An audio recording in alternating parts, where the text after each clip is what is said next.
ছেলে বৌমা মেয়ে কেউ জায়গা দিল না বৃদ্ধা মাকে, গাছতলায় কাটল রাত। অমানবিক ঘটনা উখড়ায়। মাকে গাছতলায় ঠাঁই দিল মেয়ে, অমানবিক কাণ্ড উখড়ায়। বেশ কিছুদিন ধরে মেয়ের কাছেই ছিলেন মায়ারানী বাগদি।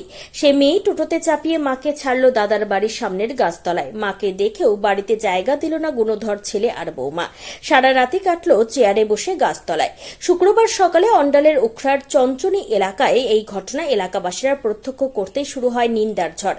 ঘটনাস্থলে পৌঁছালো পুলিশ। জানা গিয়েছে মায়ারানী বাগদির 3 ছেলে আর 1 মেয়ে। 2 ছেলে ইসিএল কর্মী ছিলেন আর 1 ছেলে সুবোধ বাগদি একটি দোকানের কর্মী, আর 1 মেয়ের বিয়ে হয়েছে জামুরিয়া এলাকায়। কিছুদিন আগে মাকে মেয়ে অঞ্জনা বাগদি তার শ্বশুরবাড়ি জামুরিয়ায় নিয়ে যান।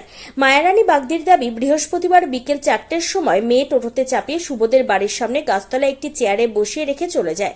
চেয়ারে বসে না খেয়ে সারা রাত কাটাতে হয়েছে বলে দাবি অঞ্জনা দেবীর। বৌমা ভারতী বাড়ির দাবি, আমরা বের করিনি। বৃহস্পতিবার বিকেল 4টে নাগাদ ননদ আর ভাসুরের মেয়ে মিলে আমাদের বাড়ির বাইরে শাশুড়িকে নামিয়ে চলে যায়।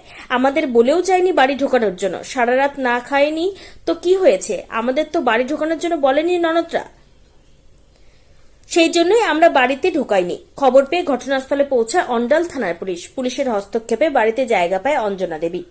हम लोग सुने हैं, बाहर से सुने हैं, हम तो दूर रहते हैं, सुन के आए तो हम बोले, लेकिन ये अच्छा नहीं है, इसका विचार होना चाहिए।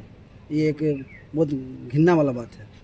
कब से ये बैठा हुआ है? कि कल सुने 4:30 बजे से बैठा हुआ है, ना खाना खाया ना पानी पिया है। पानी और बिस्कुट का डिब्बा उसका झोला में है, वही खा के रह रहा है।